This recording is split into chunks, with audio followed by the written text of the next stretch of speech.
Në fakt, teksa do shohim pasazhin e sotëm, jemi tek Romakët, jemi tek kapitulli 8, është një vështirësi e madhe ku përpiqesh të përgatitesh, sepse nuk e di sa të ecësh. Nga që ka kaq shumë thellësi fjala e Perëndis, mos harroni, Bibla është shkruar në një periudhë rreth 1500 vjet, 40 autor, në 3 kontinente, në 3 gjuhë, një temë. Nuk ka libër tjetër. Të gjithë librat e tjerë kanë marrë nga Bibla. Të gjithë kanë marrë, kanë huazuar, kanë vjedhur nga Bibla. Bibla mbetet stoike. 1500 vjet është dashur të plotësohet. 40 autor që kurrë nuk e njohën njëri tjetrin, në 3 kontinente shkruar, 3 gjuhë, wow, dhe një temë. Vetëm Perëndia mund të mbikëqyrë një punë të tillë. Sot do flasim tek Romakët kapitulli 8, vargjet 28 deri 30. Shpresoj që do të arrijmë të mbyllim deri në vargun 30. Një gjë që më pëlqen shumë është ta shohim fjalën e Zotit varg për varg, madje mundësisht fjalë për fjalë, sepse ka kaq shumë thellësi brenda saj, saqë zemra magnitet, një zemër e hapur magnitet.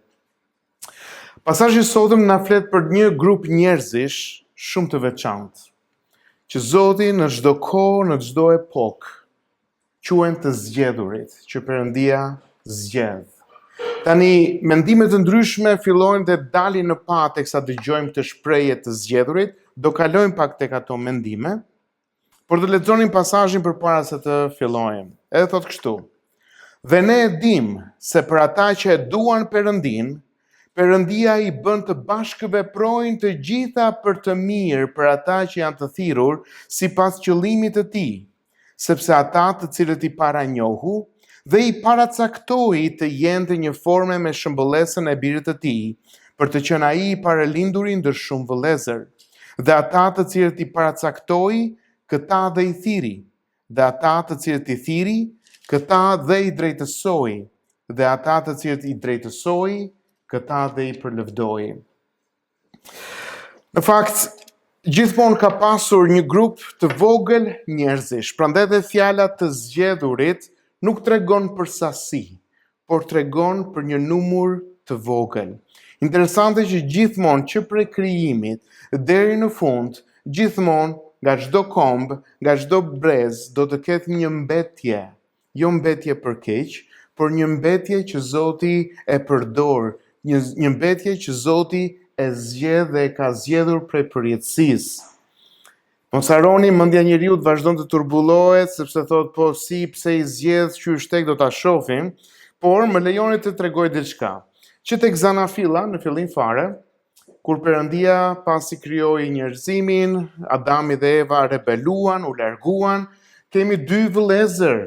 Mendohet që ishin binjak, Kaini dhe Abeli, 2 binjakët e parë. Për shkak të një adhurimi të marrë dhe të mirëpritur nga Perëndia që bëri Abeli, Kaini u bë xheloz deri në një vlerë të tillë, deri në një nivel të tillë sa që vrau vëllain e vet. Ekzekutoi vëllain e vet. Dhe kur u përball me Perëndin, një krenari e tmerrshme ishte brenda tij, duke thënë ç'pun ke ti me mua. Ka njerëz që mendojnë po e pash Zotin do besoj. Ka shembuj pafund në Bibël si puna e Kainit që u përballën me Perëndin dhe egoizmi dhe krenaria e tyre nuk i la kurrë të nënshtrohen Perëndis.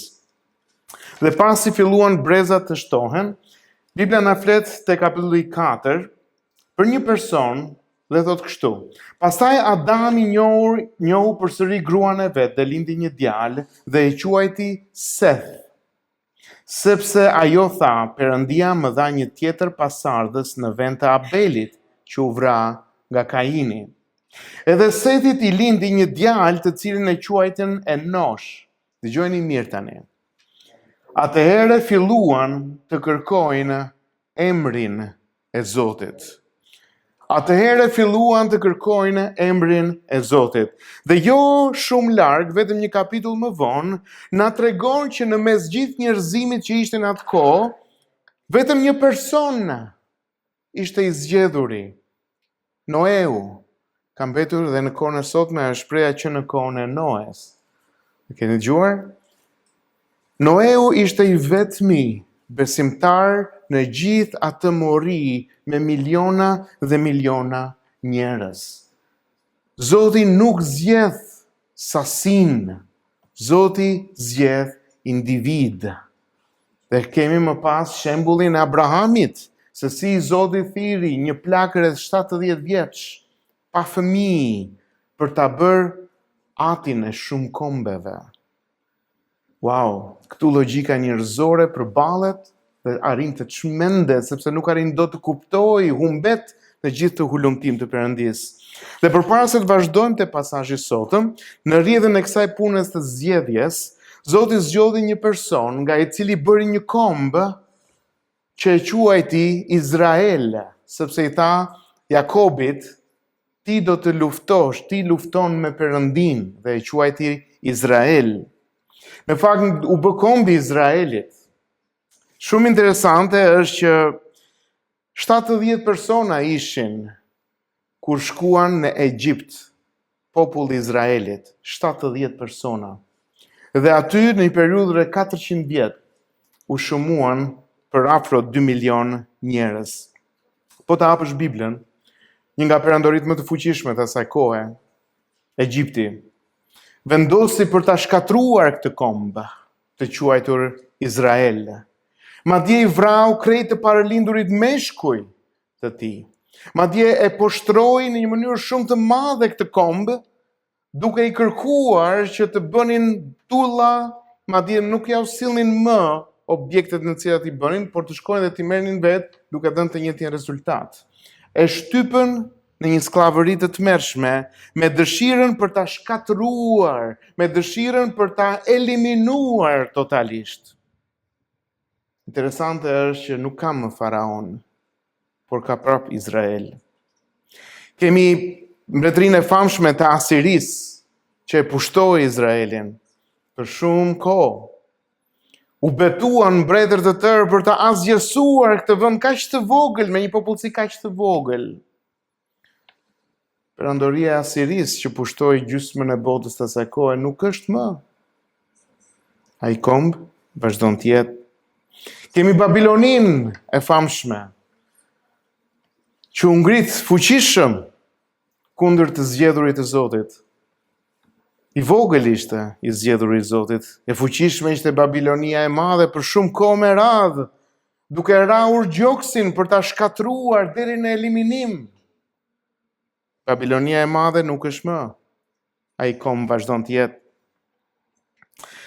Tek libri i Esterit kemi një pjesë shumë interesante për një genocid që po përpiqeshin të ndodhte ndaj popullit të Izraelit nga Hamani, një persekutor i jashtëzakonshëm, një dashakeqës shumë i egër, i cili bëri planin më të tmerrshëm që ekziston dhe mund ta shohësh tek libri i Esterit. Edhe sot e kësaj dite hebrejt festojnë festën e Purimit, sepse u çliruan në një mënyrë hyjnore. Dhe Hamani nuk ishte më. Dhe gjithë plani i tij u shkatrua, por ai komb i vogël vazhdon të jetë. Kemi perandorinë e madhe të Aleksandrit të Madh, i cili u betua përsëri sot ta shkatronte, por diçka ndodhi. Nuk arriti dot. E pra, nuk është më ai Aleksandri i famshëm. Izraeli është aty. Kemi romakët. Interesante është historia e Romës. Për shumë shekuj me radhë, jo për një kohë, po për shumë shekuj me radhë, u përpoqën për ta shkatruar Izraelin. Në fakt, nëse u ta mbani mend, ka qenë një nga rrethimet më të tmerrshme ku u shkatrua tempulli që është sot e kësaj dite rënojat aty në Jeruzalem. Në vitin 70 ishte rrethimi i tmerrshëm i Jeruzalemit dhe po të lexosh historianët jo besimtar të asaj kohe, Eusebius është një prej tyre, i cili thotë që ishte kaq i tmerrshëm ky rrethim, sa që njerëzit kërkonin, dhe kjo është reale, nuk është e trilluar, sa që njerëzit u desh që të shkonin dhe të rrëmbenin foshnja të komshinjve për t'i ngrënë. E tmerrshme. Dhe Eusebius dëshmitar dhe historiani e asaj kohe na tregon se si nëna të ndryshme judesh të vrisnin foshnjat e veta që të mos i hanin të tjerët, por t'i hanin vetë më mirë vetë se sa të tjerët. E tmerrshme, për një periudhë shumë kohe të gjatë. Në fakt, një nga periudhat më të vështira që e pasoi këtë gjë, ishte kryengritja e quajtur e Bar Kobës, kur gjithë perandoria romake për gati 20 e ca vite u sfidua fuqishëm nga ky personi që quhej Bar Koba. Dhe judesh Hadrianit të famshëm, perandorit të madh, të mblidhte gjithë ushtrinë e vet në të gjithë cepat, duke tërhequr dhe nga zonat e Britanisë, për të shkuar drejt Jeruzalemit, për të shkuar drejt Izraelit, gjithë ushtria e perandorisë së famshme romake, për ta shkatëruar totalisht. Dhe ishte ky perandor që donte që emri Izrael, sepse në atë kohë quhej Judea ose Izraeli, që të mos ekzistonte më, vendosi t'ia ndryshonte emrin në vitin 110, Palestinë e quajti perandori romak Hadrian atë vend, sepse tha nuk do të ketë më Izrael. E mori, i shkatroi, i çoi në gjithë cepat e perandorisë romake, ku vazhduan të endem për gati 2000 vjet me radhë. Në fakt, jo vetëm kaq.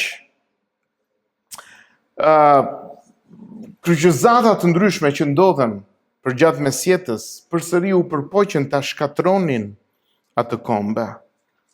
Kemi inkuzicionin e famshëm spanjoll, i cili donte për ta eliminuar krejtësisht. Kemi kohën tonë moderne, kur njerëzit vishen me kollaro dhe luftojnë egërsisht, më keq se më përpara. Ku Hitleri rreth 6 milion hebrej një përpoqti shkatroi. Dhe përsëri, këto kombe dhe këto mbretëri nuk janë më. Këto fuqi nuk janë më, por ai kombi vogël, ajo mbetje zgjedhur vazhdon të jetë.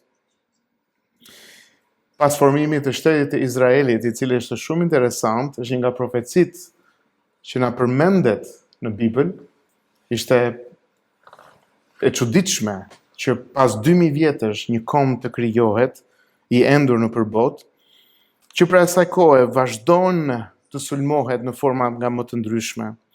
Dhe kanë ardhur njerëz të ndryshëm duke rrahur gjoksin për të thënë që ne do t'i eliminojmë këtë komb. Kanë bërë terrore, kanë bërë forma nga më të çuditshme të mundshmet. Ai komb vazhdon të jetë edhe sot e kësaj dite fuqishëm. Këto janë kohët ku Zoti zgjedh të vetët. A janë ata patjetër besimtar? Bibla na tregon që ende jo. Por Bibla na tregon dhe një profeci që në kohët e fundit, në fakt, populli i Izraelit do ta hap zemrën për Krishtin. Dhe Bibla na tregon po te ky libër që ne po studiojmë së bashku te kapitulli 11 kur të shkojmë ndar Zoti aty, që arsyeja pse hebrejt sot janë të ngurtë karshi Krishtit është për shkakun ton, jo hebrejve, që ne të mund të futemi në besimin që u premtua atyre, dhe më pas Zoti ka për të shtënë ata në xhelozi. Ne mbetjet nga kombet, të zgjedhurit nga kombet, për të futur në tryezën e Abrahamit. Interesante është që shumica e librave të tjerë fetar përmendin Izraelin, përmendin të gjithë profetët e Izraelit, por urrejnë po këtë kombë. Shumë interesante është gjithë historia njerëzore. Tani duke pasur këtë idenë e këtyre të zgjedhurve të veçantë, që Zoti zgjedh dhe nga kombe të ndryshëm, janë të gjithë ata që besojnë në Krishtin.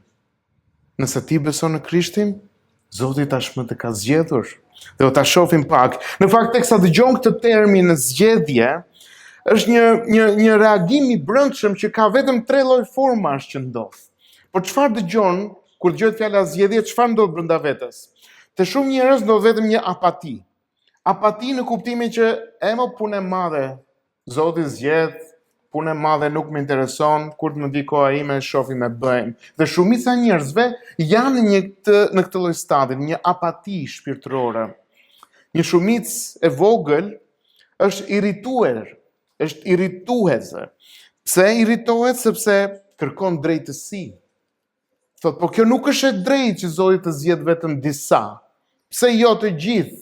Është një drejtësi komunizmi, turme, të gjithë të barabartë. Nuk funksionon kështu tek Perëndia. Do ta shohim. Vetëm një pakicë e vogël reagon me përullësi kur dëgjon pasazhin që ne lexuam, që na tregon që ka disa që janë zgjedhur. Dhe këta veprojnë me përullësi.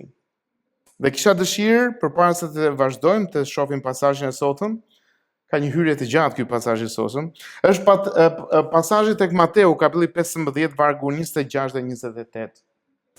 Është historia e një grua serofanikase, jo hebreje, që kishte fëmijën e vet sëmur dhe shkon tek Jezusi, nuk ishte hebreje, nuk ishte izraelite, dhe shkon tek Jezusi dhe i thot të lutem shëroma vajzën time.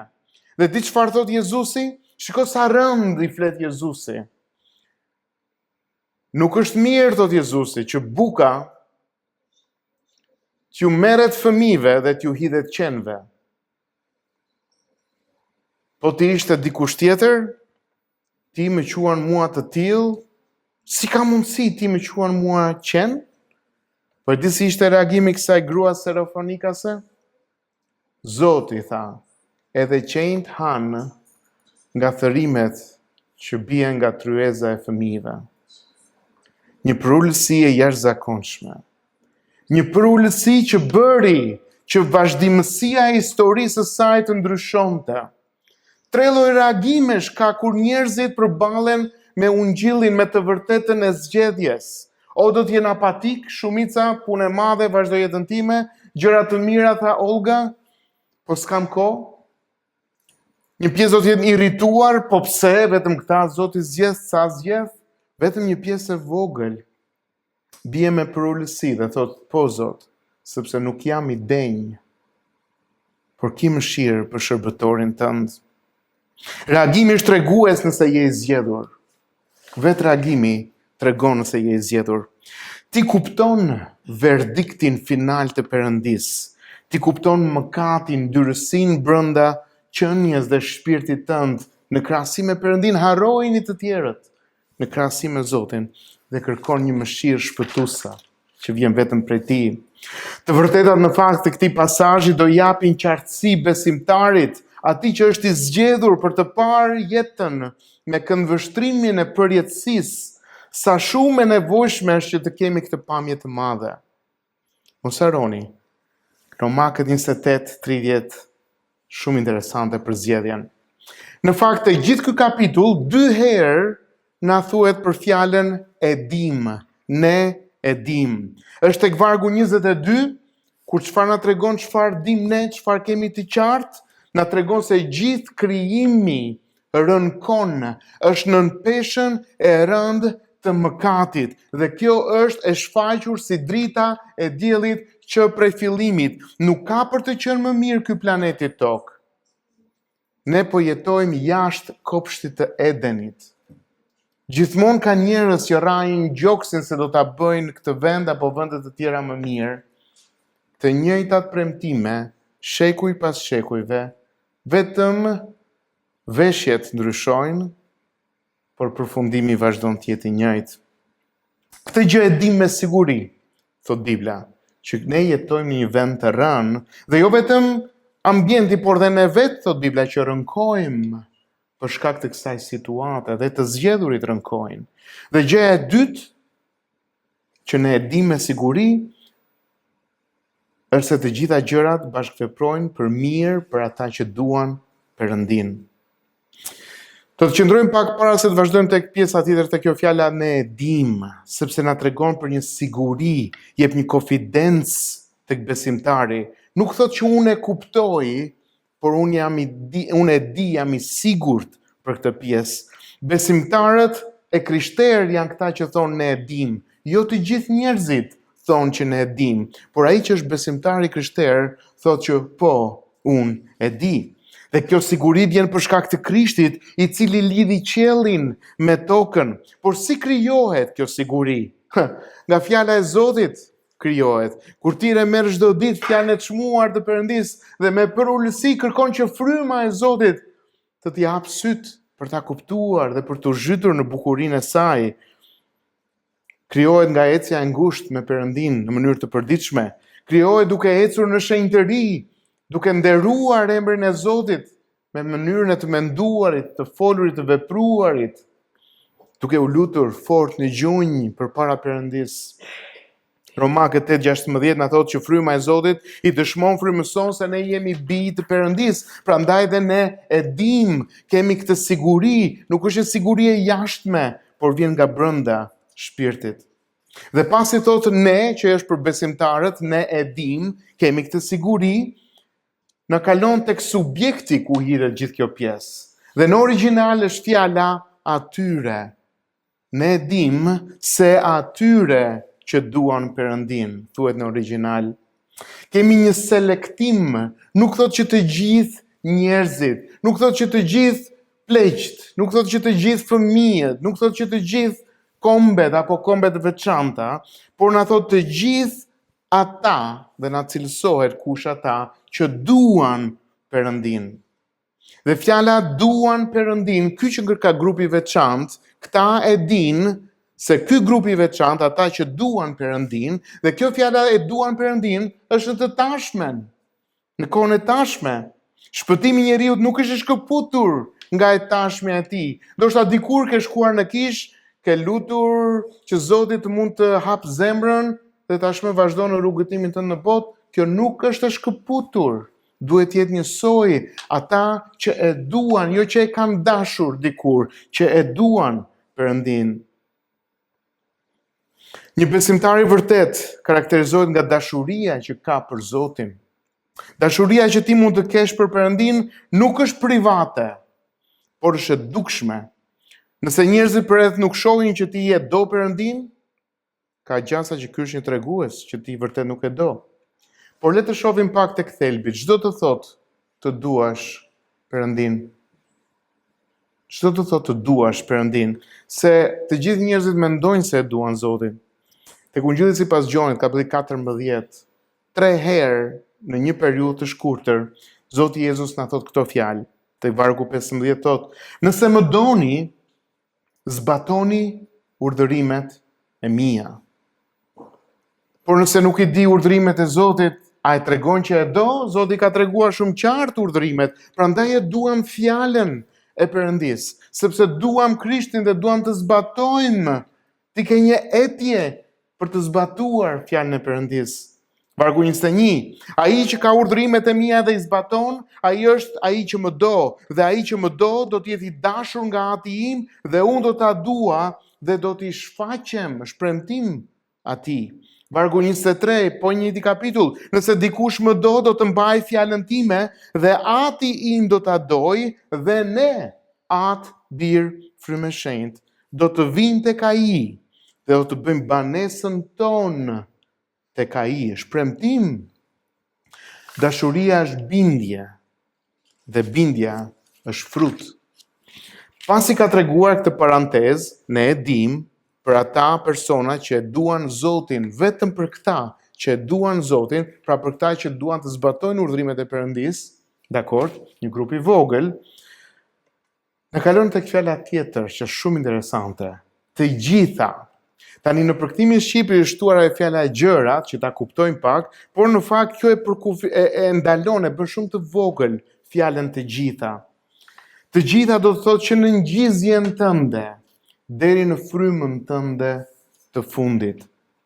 Pra gjithçka, të dukshme apo të padukshme, vendimet e tua apo vendimet e të tjerëve për ty, gjërat brenda teje apo jashtë teje, ngjarjet brenda jetës tënde apo rreth jetës tënde, vendimet që mund të ndikojnë ty përgjithmonë apo jo, personat që ke përreth, familjarët e tu, ndjesi, përjetime, lëndime, sëmundje, gëzime, vdekje, sfida, në kohë me lek dhe në kohë pa lek, suksese, dështime, dhimbje, urrejtje, tmerre, lumturi, tradhti, familje, profesioni, trupi që ke, ambienti ku je, shoqëria që ke. Nuk është gabim që Zoti ka sjellë në tokë, në këtë vend, në këtë kohë, aftësia, pa aftësia, i punësuar apo i papunë, të gjitha që nga ngjizja deri në momentin e fundit. Dhe çfarë kanë këto të gjitha? Ka një shprehje shumë interesante që vazhdon pasazhi, bashkëveprojnë, jo këto gjëra në vetvete, por Zoti i bën që të veprojnë, jo gjërat në vetvete, jo çdo gjë pas çdo të keqe ka një të mirë, thon njerëzit, nuk thot kështu Bibla, por që Perëndia i merr të gjitha këto gjëra dhe i përdor këto gjëra për mirë. Ti je objekti i të gjithave. Të gjithat janë mjetet që Perëndia përdor për ty. Zanafilla 50:20 është një nga pasazhet shumë sfiduese ku Jozefi, një djalosh i ri, u tradhtua keqes nga vëllezërit e vet, të cilët donin ta vrisnin, jo të luanin me të, por ta vrisnin. Pastaj u treguan të mëshirshëm dhe e shitën si skllav. Në fund të jetës, pasi Zoti e ngre lart, pas shumë sfidave të mëdha, kalim në gjithë të kalvar të madh, dhe kur përballet me vëllezërit e vet, shikoni fjalët çfarë ju thot Jozefi. Ju kishit menduar të më bënit keq, por Perëndia e kishte menduar për mirë, për të realizuar atë që po ndodh sot. Tradhtia u bë shpëtim, vuajtjet u bën bekim, padrejtësia u kthye në plan hyjnor. Zoti do përdor edhe gjendjen rrënkuese të vetë krijimit për nderin dhe për lavdinë e tij. Zoti është mjeshtër për të përdorur të gjitha gjërat për mirë. Perëndia është ai që punon për çfarë? Për të mirën. Në sa gjëra? Në të gjitha. Për kë? Për gjithë botën? Jo, vetëm për ata që janë të zgjedhur, ata që e duan Perëndin. Tani le të shohim pak të fjalën për të mirën. Pra, mos harroni, ne e dim se të gjitha gjërat bashkëveprojnë nga Perëndia për të mirën. Wow! Por jo kjo e mirë sipas mendimit tënd apo timit. Jo kjo e mirë sipas perceptimit apo bot kuptimit apo dëshirës tënde apo timet. Është tashmë caktuar që do të jetë e mirë, e vendosur që kjo është gjë e mirë, sipas pamjes përfundimtare që ka caktuar Perëndia. E mira është absolute. Do të jetë jo gjysmake, por e plot.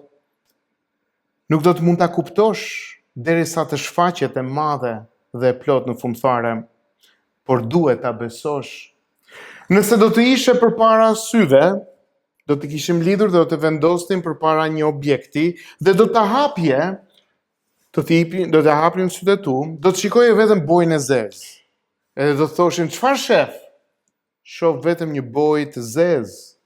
Pa largohu pak, dhe ti fillon të largohesh, dhe kjo boja e zezë dal nga dal fillon dhe merr formën e një shqiponje dy krenare, dhe largohesh dhe shef që pas ka një kontur të madh të kuq.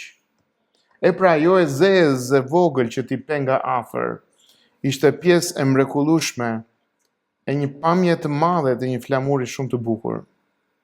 Zoti është mjeshtër për të përdorur gjithë ngjyrat, si të bardhën, si të kuqen, si të zezën në jetën tënde, dhe ai është ai që i sjell këto momente kur do duhet të përdoret ngjyra e zezë, fuqishëm, për t'i dhënë pamje të bukur në fund fare.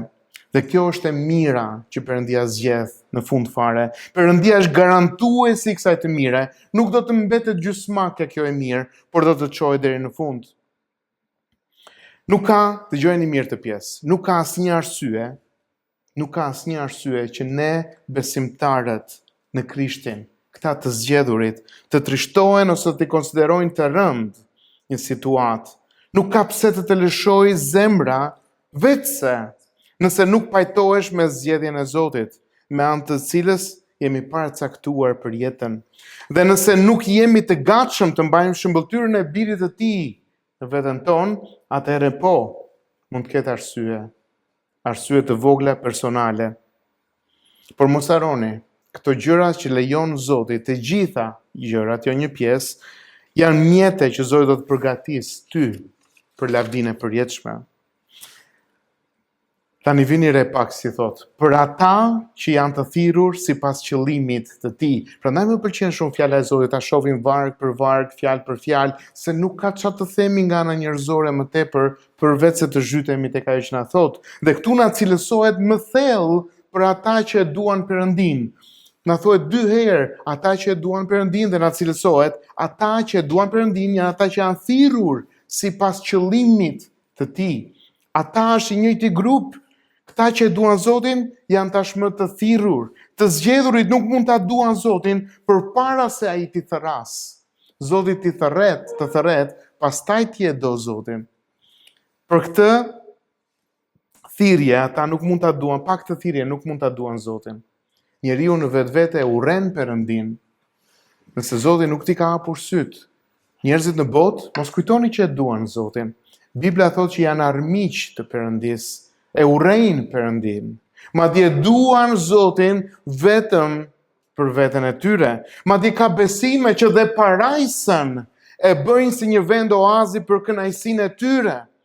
Nuk është e tillë fjala e Perëndis.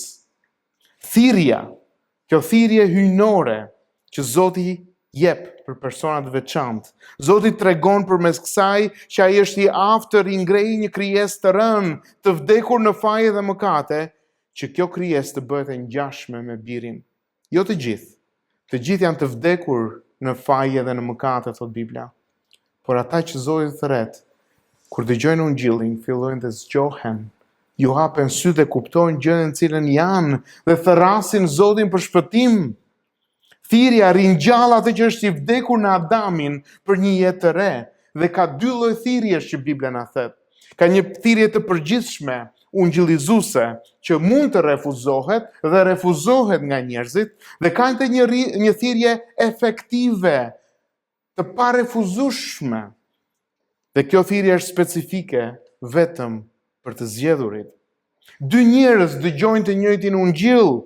Njëri largohet dhe thot vetëm fjalë, tjetri dëgjon dhe kupton që këto nuk janë fjalë, por këto janë jetë. Njëri vazhdon si më parë, tjetri rilind. I pari refuzoi, i dyti kuptoi. Të dy u thirrën në thirrjen e përgjithshme, por i dyti kishte thirrje specifike. Zoti thiri Jeremian. Shikoj se çfarë i thotë tek Jeremia, shumë kohë në Dhjetën e Vjetër, kapitulli 1, vargu 5 thotë: para se të formoja në bark, të kam njohur. Para se të dilni nga barku, të kam shenjtëruar. Është vepra e Zotit, është zgjedhja e Zotit. Dhe pse na zgjedh? Vazhdimi thotë sipas qëllimit të tij. Vargu që na tregon sipas qëllimit, na tregon një qëllim specifik pak më poshtë. Por është e nevojshme të kuptojmë se çdo gjë që ndodh është për të plotësuar, për të realizuar qëllimin e tij, jo tonin. Zoti thërret ata që zgjedh sepse ka një qëllim. Ai ka qëllim të vetin, jo tonin. Ai na thërret. Dhe ne pasi na hapen syt, e duam Zotin dhe të gjitha gjërat Zoti përdor për të na çuar drejt këtij qëllimi. Interesante është nga aspekti qiellor që Zoti paranjeh dhe paracakton, thirrja bëhet aspekti toksor, ku kjo bëhet realitet. Thirrja ka 2 qëllime. Është aplikimi historik i paracaktuar nga Zoti dhe bëhet përputhja me toksoren. Vjen vetëm përmes ungjillit, nuk vjen në një formë tjetër. Thirrja është momenti ku paracaktimi bëhet realitet. Vargu 28 është jastëku ku besimtari mbështet kokën dhe jeton në paqe. Dhe ne e dim se për ata që e duan Perëndin, Perëndia i bën të bashkëveprojnë të gjitha për të mirë për ata që janë thirrur sipas qëllimit të tij. Thoshte vargu i parë. Wow, le të shohim vargun e dytë. Nuk e di nëse po më ndiqni. Tek vargu 29. Shtjellohet tani ky qëllim që Zoti i thirri njerëzit që ka zgjedhur. Të jenë të një forme me shëmbëllesën e birit të tij. Pse Zoti e zgjedh një besimtar që të bëhet i ngjashëm me Krishtin. Vini re ndryshimin që ka Krishtërimi, ka shi çdo besimi tjetër. Në çdo besim tjetër, njerëzit bëhen si gjynaqar për Perëndin, që Perëndia t'ju hedh nga një kockë në përjetësi, edhe që të kënaqen me një oazë të këndshëm njerëzor, kurse në Krishtërim, në të vërtetën e madhe, Zoti u bë njeri për t'i treguar njeriut shëmbëllimin në të cilën njeriu do të ecë dhe do të jetë. Pse thirret dhe shpëtohet një besimtar i zgjedhur? Që të jetë i ngjashëm me Krishtin, për të bërë i ngjashëm me Krishtin. Thirrja, kur bëhemi besimtarë, është fillesa reale kur Zoti të merr në dorë si një copë balte apo gurri, për të bërë të ngjashëm me birin. Ky proces do të mbarojë kur të shkosh te Krishti, kur të vdesësh dhe do të plotësohet në gjithçka me ringjalljen e madhe që Bibla na flet. Të gjitha ngjarjet që nga momenti që u ngjize deri në momentin e fundit nuk janë të shkëputura, nuk ka rastësi, edhe ngjarjet e vështira, edhe ato që do të bënë në siklet, edhe ato që do të bëjnë që të kullojë djersë, ato që do të bëjnë që të dridhesh, edhe ato që do të bëjnë të kënaqesh, të gjitha janë caktuar tashmë nga Perëndia si mjete për të bërë të ngjashëm me Krishtin, dhe kjo është vetëm për besimtarin. Zoti sjell këto si mjete që të plotësohet tabloja e madhe. Dhe ka 5 hapa se si Zoti e bën këtë gjë. Pra, këta Zoti që ka thirrur, këta të veçantët, ka një qëllim që t'i bëjë të ngjashëm me Krishtin. Dhe i thiri, këta u zgjuan, jo të gjithë njerëzit u zgjuan, kur dëgjuan Ungjillin, u penduan, besuan në Zotin, dhe ka një qëllim që të bëhen të ngjashëm me Krishtin. Dhe Perëndia te këto vargje tu 29 dhe 30 na tregon 5 hapa se si Zoti ka bërë këtë zgjedhje. Hapi i parë është paranjohja, hapi i dytë është paracaktimi, pastaj na vjen thirrja, po të vazhdosh të lexosh pasazhin e tregon këtë gjë, pastaj është drejtësimi dhe përlëvdimi. 2 hapat e parë, paranjohja dhe paracaktimi, i ke këtu, janë përtej përjetësisë në të shkuarën tonë. Thirrja është në të tashmen tonë bashkë me drejtësimin, dhe përfundimi është përlëvdimi në të përjetëshmen e ardhshmen. Te letra e parë e Gjon kapitulli 3 vargu 2 thot: kur ai të shfaqet, do të vijë Krishti, do të mbyllet historia njerëzore, ne do të jemi si ai, të ngjashëm me të, jo të gjithë njerëzit, vetëm ata që besuan. Mos harroni, Noeu ishte i vetmi, me miliona njerëz të tjerë ekzistonin. Të ngjash Krishti do të thotë që në llojin që je, në karakterin që ke, ti ngjasosh atij. Të ngjash Krishti do të thotë që në mendimet e tua të jetë ai, në karakterin tënd të formohet ai, në dëshirat, në ambicet, në veprimet, në fjalët e tua të jetë ai. Kjo nuk ndodh menjëherë, Zoti do përdor të gjitha ato që tham për të na bërë të ngjashëm me Krishtin. Këtë qëllim dhe këtë mision ka Zoti për ty dhe për mua. Meqense Krishti ishte i paralinduri, vini re se sa bukur e thot aty, i paralinduri, ai kishte të drejtën të na shtronte një shembull që ne ta ndjekim. Bibla thot i paralindurit e vargu 29 ndër shumë vëllezër. I paralinduri na tregon për një kohë i pari, ishte ai që ishte i pari, në nivel më i madh, shembulli ynë në ngjashmëri, sepse jemi një familje, na quan vëllezër, prandaj ka nevojë që të jemi nën shembullin e tij. Shumë vëllezër, çdo thot ka të tjerë për ata të zgjedhurit. Pra këta të zgjedhurit, shumë vëllezër do të ndjekin shembullin e vllajit të madh, na thotë ky pasazh këtu, Krishtit. I parlinduri, që është Krishti, mban emrin e familjes. Kështu Krishti u vendos në një status të lartë, që jo vetëm t'i jap shembullin e përsosur, por që të përfshijë të gjitha në emrin e vëllezërve të tij. Dhe të shohim pak këto hapa shpejt e shpejt. Paranjohja. E para njerë është specifike për personin, jo për gjithë njerëzit. Është specifike për personin që beson.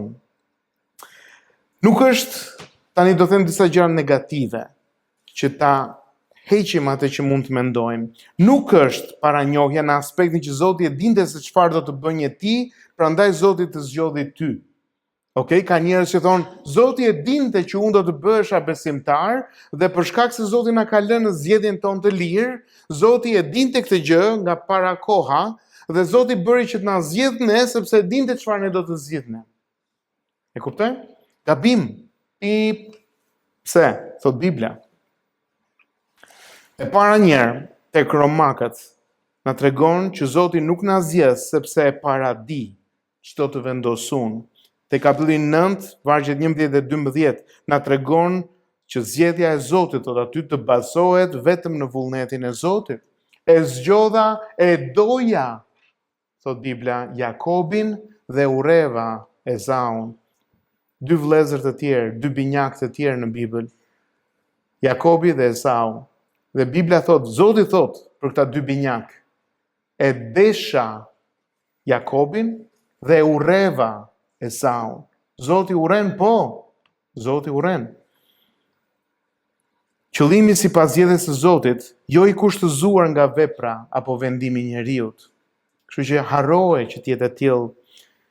Kemi një pasazh tjetër tek Mateu 7, që është e kundërta. Është një nga pasazhet më të forta që Bibla flet për ata që quajnë veten të krishterë, ku thot atë ditë tek vargu 23 kur do të dalin përpara Zotit, do thonë, o Zot, a nuk bëm ne këto gjëra në emrin tënd? Dhe ai do t'ju thotë, nuk ju kam njohur. Nuk kam pasur një miqësi me ju. Kjo është kuptimi i fjalës njohje. Janë fjalë të rënda të ti dëgjosh nga goja e Zotit. Veprat nuk kushtëzuan njohjen. Veprat tona nuk kushtëzuan njohjen. Njohja ka bazë dashurinë që në dhjetën e vjetën. Është një marrëdhënie personale, para njohja që Bibla na flet, na tregon për një kujdes të veçantë. Zoti njohu Izraelin. Psalmi 1:6 thot, sepse Zoti njeh rrugën e të drejtëve, po rruga e të pabezëve çon shkatrim. Tek Osea 13:5 thot, unë të njoha në shkretëtir, në tokën e thatësirës së madhe, i thot Izraelit. Tek Amosi 3:2 thot, vetëm ju, dëgjoj mirë, çfarë Zoti thot për Izraelin, vetëm ju kam njohur midis tërë familjeve të dheut. Vetëm ju kam njohur midis tërë familjeve të dheut. Burimi para njohjes është dashuria që në dhjetën e vjetër na tregohet kjo pjesë. Ligji për të rirë, kapitulli 7, vargu 7, Zoti nuk e ka vënë dashurinë e tij mbi ju, as nuk ju ka zgjedhur, sepse nuk ishit më të shumë nga asnjë popull tjetër. Ju ishit në fakt më i vogli i të gjithë popujve. Por sepse Zoti ju do. Kjo është zgjedhja e Perëndis. Zoti të do. Dhe kështu Zoti zgjedh në bazë të dashurisë së tij, jo të gjithë njerëzit, shumë pak zgjedh. Nga e dim, Bibla na tregon. Si e di, sepse ti fillon dhe beson me të vërtetë tek Perëndia. Jeremia 31:3 thot, të kam dashur me një dashuri të përjetshme, prandaj të kam tërhequr me mirësi. Thjesht ka zgjedhur. Ti je besimtar i krishterë, është një vendim hyjnor i marrë nga Zoti, i paracaktuar prej tij përpara se të jetë i yti. Pra paranjohja lidhet me kënaqësinë e mirë të Perëndis. I pëlqeu, deshi Perëndia bazuar në zgjedhjen e tij të pakushtëzuar përveçse nga dashuria e tij. Fjala e dytë që është shumë interesante është aty paracaktoi, të caktosh përpara, pas pëlqimit, dashurisë që Zoti ka, Zoti vendos gishtin. Zoti cakton përpara se gjërat të vinin në jetë. Tek libri i Efesianëve na tregohet përpara themelimit të botës. Zoti të ka zgjedhur. Çdo gjë ka një plan, nuk janë gjërat në kaos. Te Veprat e Apostujve kapitulli 4 vargu 28 thot, për të bërë të gjitha ato që dora jote dhe këshilli yt kishin paracaktuar se do të ndodhnin, dhe flet për vdekjen e Krishtit. Kush e dha Krishtin? Juda? Juda ishte mjeti, ishte tashmë plani para themelimit të botës. Paracaktimi shkon në vendimin e Zotit përpara se historia njerëzore të fillonte apo të kishte ndikim tek shpëtimi i atyre që paranjohu. Paracaktimi, mos harroni, përjashton krenarinë njerëzore. Nuk mund të godasësh gjoksin Zotit, thuar Zot, ja dola. Ka shumë njerëz sot që përpiqen me anë të agjërimit. Ka shumë njerëz sot që përpiqen me anë të formave të ndryshme për të fituar kënaqësinë, për të fituar favorin e Zotit. Në fjalën e Perëndis, Zoti zgjedh jo mbi bazën e veprave se sa i mirë dhe sa po vuan ti, por për shkak se Zoti është i pakushtëzuar nga asgjë. Prandaj quhet Zot. Është i pakushtëzuar. E mbush me mirënjohje zemrën e shpëtuar ndaj Krishtit. Po Zot, është vetëm zgjedhja jote dhe unë jam mirënjohës. Jep sigurinë e madhe që shpëtimi buron dhe mbahet nga Zoti, nuk mbahet dot nga unë. Sovraniteti i Zotit nuk përjashton aman përgjegjësi njerëzore. Dëgjoj mirë këtë gjë. Përgjegjësia jon është mjeti që çon në plotësimin e asaj që Zoti kishte vendosur me anë të sovranitetit të tij. Dëgjoj edhe një herë mirë. Përgjegjësia jote dhe imja është mjeti që Zoti përdor për plotësimin e asaj që ai kishte vendosur tashmë. Sovraniteti i Zotit, përgjegjësia e njeriut. Si lidhen këto të dyja? Ungjilli sipas Gjonit, kapitulli 5:40 thotë: ju refuzoni të vini tek unë që të keni jetë.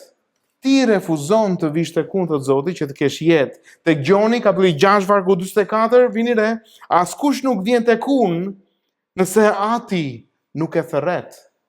Përgjegjësia e njeriut, sovraniteti i Zotit. Si përputhen këto të dyja, është e mrekullueshme, është hyjnore. Zoti thotë ti nuk vjen që të kesh jetë tek unë. Por ana tjetër, Perëndia na tregon, por ti nuk vjen sepse Zoti nuk të ka thirrur. Dhe të dyja përputhen në mënyrë të mrekullueshme. Sovraniteti i Zotit promovon përulësi, jo arrogancë, siguri, jo lëkundshmëri, përgjegjësi, jo apati, shenjtëri, jo vetëpërmbushje. Promovon mision dhe jo privilegj. Ne nuk u zgjodhëm nga Zoti për veten tonë, por që të shpallim lavdrimet e atij që na thirri nga errësira në dritën e tij të mrekullueshme, na thotë letra e parë e Pjetrit.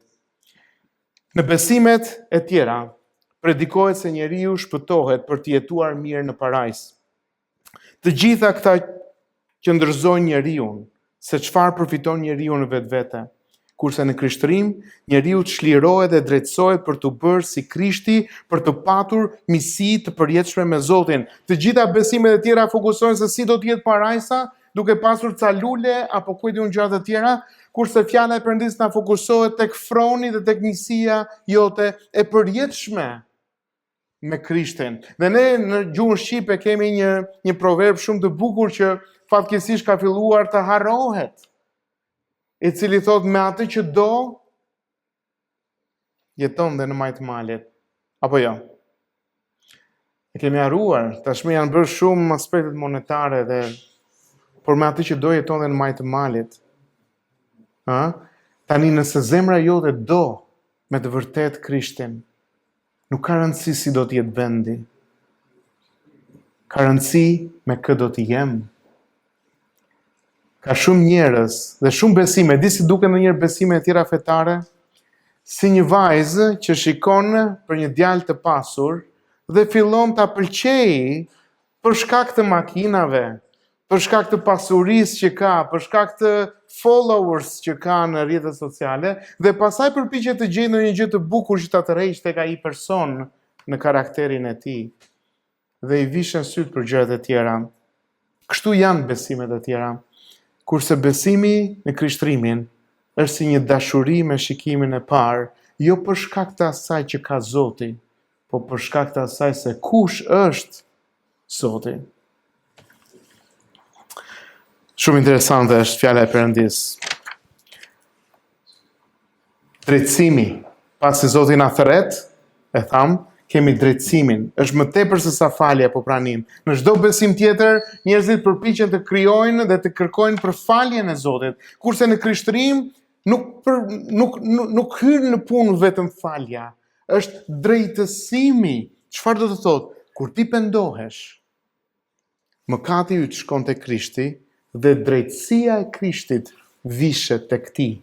Zoti të merr dhe t'i jep rrobën e Krishtit të drejtësisë dhe ti fillon dhe e vesh të qenit të drejtë në prani të Zotit.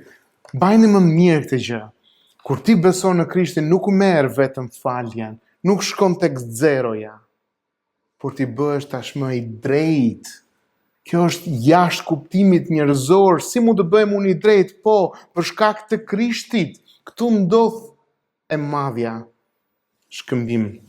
Mëkati yt shkon tek ai dhe drejtësia e tij shkon tek ti. Dhe ati sheh tek ti drejtësinë e birit, e cila bëhet e jotja. Jo pjesërisht, por plotësisht. Ti merr drejtësinë e Krishtit dhe këtu fillon procesi ku ti të bëhesh i ngjashëm me Krishtin. Është një nga filmat shqiptar, Necët e yjeve të gjata, ku vritet një nga vëllezrit dhe atë palton, xhupin e vllajt që u vra, ja japi nipit dhe i thot dikush një nga aktorët, i ri e madhe. Edhe i thot aktori tjetër, s'ka gjë se do ta mbush. Kështu ndodh me ne kur ti bëhesh besimtar. Zoti të vesh me drejtësinë e tij, megjithse nuk arrin dot ta mbushësh. Por Zoti përdor të gjitha ato që folëm, vështirësitë, situatat, të bukura, të mira, të këqija, të çdo gjë tjetër, që ti ta mbushësh atë për të marrë shtatin që të duhet. Dhe ky quhet shenjtërim, është procesi të bërit të ngjashëm me Krishtin, i cili do të mbarojë në momentin që do të filloj përlëvdimi. Dhe fjala përlëvdim do thotë ti jesh përjet me Perëndin, në përjetësi, në lavdi me Perëndin. Te Romakët 3:23 na tregon se ne ram nga lavdia e Zotit. Te Romakët kapitulli 5 vargu 2 na tregon se restaurohemi në lavdi. Adami ra. Njeriu që besoi në Krishtin u restaurua. Askush nuk mund të trashëgojë, dëgjoj mirë këtë pjesë. Askush nuk mund të trashëgojë qiellin pa u përputhur me shëmbëllimin e Krishtit. Përlëvdimi është vendi që dëshmon se vështirësitë, bukuritë, sfidat, sëmundjet u përdorën nga Zoti për të na bërë si për birin, për të na bërë të ngjashëm me birin. Prandaj krishteri nuk trishtohet në dëshpërim në zemrën e tij. Patjetër që mërzitemi kur vijnë situata të vështira. Nuk i themi sa mirë. Patjetër që në zemrën tënde ti kërkon për çlirim dhe Bibla na tregon plot për këto gjëra, por mos harroni kur të vijë momenti për lëvdimit, dhe kuptosh se si Zoti bëri gjithë tablon e madhe. Zoti në mençurinë, dashurinë, sovranitetin e tij të përjetshëm, paranjohu, paracaktoi, thiri, drejtsoi, përlëvdoi vetëm të zgjedhurit që të mbajnë shëmbëllimin e Krishtit, të bëhen të ngjashëm me Krishtin, që të na mësojë se në Krishtin ka një shembull të gjallë të dukshëm, i cili u paraqitet fëmijëve të Perëndis për t'u imituar dhe u identifikuar. Dhe së fundmi, edhe diçka interesante. Të gjithë të zgjedhurit do të kalojnë tek të gjitha këto hapa që përmend Bibla. Procesi nuk ndalon në mes për të zgjedhurit. Zoti nuk i mohon ata që u shfaqi dashurinë e tij. Por çdo të bësh me këto të vërteta, vetëm këto 3 pasazhe, 3 vargje të vogla që pam sot, edhe sa shumë ka, po që se i kthejmë edhe një herë. Çdo të bësh, a do të jesh apatik? Punë e madhe? Njësoj si kur dëgjon ca lajme se çfarë ndodh? A do të jesh i irrituar? Po pse vetëm disa? Pse jo të gjithë? Me atë flamurin e madh të vetë drejtësisë? Apo do të përulesh si ajo gruaja serafanikase dhe thuash, Zot, ki mëshirë për mua. Kur ti përballesh me të vërtetën e Ungjillit, haron përreth dhe shef drejt qiellit. Shef drejt qiellit duke ditur se një ofrim fantastik po të bëhet. Të bëhesh i ngjashëm me Krishtin. Ky është Ungjilli. Pendohu, thot Bibla. Largohu, sepse do të vijë fundi. Dhe nuk mund të justifikohesh dot përpara Perëndis, nëse nuk je i ngjashëm me Krishtin, si do të dalësh dot? Kush do të jetë avokati yt? Ne kërkuam, kënduam përpara. Kam një avokat, kam një kryeprift. Nëse ai nuk është Krishti, kush do të mund të shpëtojë? Prandaj bëv Zoti që fjala e tij do të mund të bëhet dritë në shtegun tënd. Dhe mos haro, udhëtimi yt do të mbarojë. Një nga 7 ditë e javës ka për të qenë. Një nga 24 orët e ditës, kur do të mbyllësh syt këtu dhe do të hapësh përpara Krijuesit. Jeta është shumë e madhe se sa për të vënë një bazë duke thënë, ha mos ti jetë. Mos haro, fjalat u shpall, të zgjedhurit kërkojnë, të tjerët vazhdojnë normalisht, derisa historia të mbyllet. Zot, na mësoj që do të jemi si gruaja Serofenikase, që do ta shohim fjalën tënde si të vërtet, jo për ta argumentuar, jo për ta diskutuar, jo për ta debatuar, por për ta marrë siç është fjalë Perëndia, dhe me përulësi në zemrën tonë të kërkojmë për mëshirën tënde prej qiellit. Zoti gjithmonë ke zgjedhur gjërat e vogla të botës për të turpëruar thot fjalat të marrët dhe të mëdhenjt. Ti ke zgjedhur gjërat e marra të botës për të mençurit që të turpërohen. Dhe Zot, të falenderojmë që solle ungjillin, i cili është thot fjala e Perëndis çmenduri për njerëzit e ndryshëm, është pa kuptim për shumë njerëz që Zoti pagoi për njeriu. Zoti u bë njeri që t'i tregoj njeriut për jetësinë. Dhe Zot, të pakët janë ata që zgjodhe. E na mëso Zot që do të qëndrojmë me përulësi deri ditën e fundit në këtë shtegëtimin ton këtu në tokë. Zot, lutem që do të hapësh sytë atyre që nuk janë hapur ende, teksa dëgjojnë ungjillin, që do të vinë në njohjen e Krishtit dhe Krishti do të bëhet e vërteta dhe realiteti. Zot, lutem dhe për popullin tënd, Izraelin, që do ta mbrosh, lutem që do të hapësh sytë e tyre për të kthyer te Krishti. Dhe vazhdo t'i përdorësh, Zot, për nderin dhe për lavdinë e emrit tënd. Në emrin e Krishtit lutem. Amen.